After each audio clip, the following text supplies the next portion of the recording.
Hey guys, this is Nick with another video. Today I've just got a quick little tip that I wanted to share with you guys. I've got this scene where I've got light hitting these trunks and stuff, and we're going to do a couple things. I'm going to focus stack, which if you want to learn more about focus stacking, you can go over to improvephotography.com. I've got a tutorial going up there about focus stacking. Go there if you're interested in that. But what I wanted to show you guys today is just a quick little technique to get rid of lens flare. So I'm going to take a couple shots here.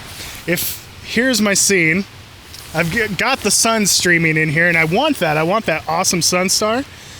But you'll find that when I do that, and we end up with this cool sun star just like I want, but we're getting that lens flare down there. So what I'm going to do is I'm going to take another shot, and I'm just going to block the sun with my thumb. And what that does is now we get this nice clean foreground where we don't have that lens flare happening in the bottom of the frame. And now we'll take those into Photoshop, we'll layer them, and I'll show you how that happens right now. Okay, so here we are in Lightroom. I have my two files here. This is the one that I included the sun star in, and basically I bracketed my shots just so I could retain some of the highlight information in the middle of our sun star there. And then, but when you look down here, if I zoom in here, you can see that we've got quite a bit of lens flare. I mean, admittedly, like this lens flare is nothing compared to what you normally get, just because it was kind of being filtered through some of the trees and stuff. But you also get like these things here, just some stuff that you don't really want. So when we used our thumb here, if you notice, look down here, we have a perfectly clean foreground. We got no lens flare whatsoever. So what we're going to do is we're going to take these two images and we're going to try to match the exposure as best we can.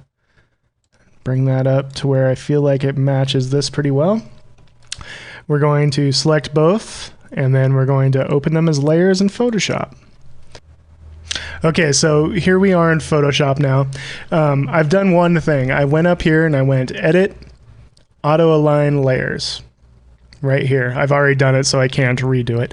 But I aligned my layers because I focus stacked. There was some focus breathing that happened there, and we have to compensate for that. So aligning our layers takes care of that for us. So now we have our two layers. We have our thumb shot and our sun star shot. And if we look down here, I'll zoom in here. If you look down here, when I turn this layer off and on, you can see our lens flare come and go, come and go.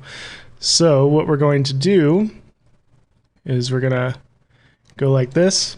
We're going to create a layer mask. And now anywhere that I paint black onto this layer mask is going to reveal the frame below.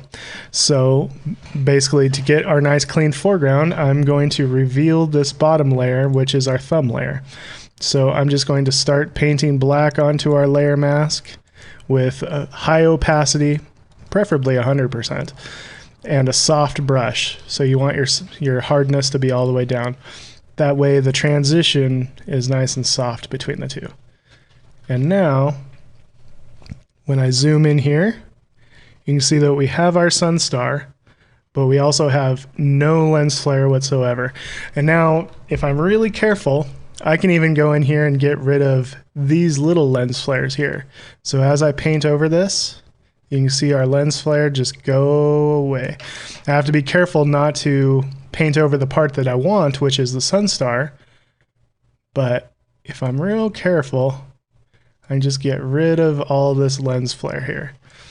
This gets a little bit tricky in here because a lot of times when you have a lens flare situation like this, it creates a lot of just like low contrast glow, and when you're painting that out, it can be pretty obvious. So if you're just real careful here,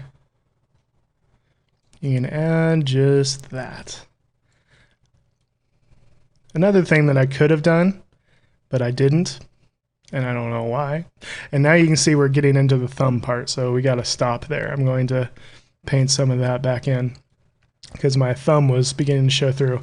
But another thing I could have done was just change the blend mode to lighten, and then it's going to use all the brighter parts of this shot all the parts of this shot that were brighter than the one under it, which would have covered the entire thumb in theory. But I like having a little bit of extra control like this.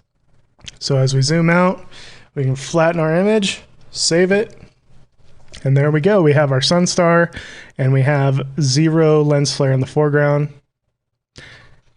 And I'll go back over to Lightroom, finish up my shot.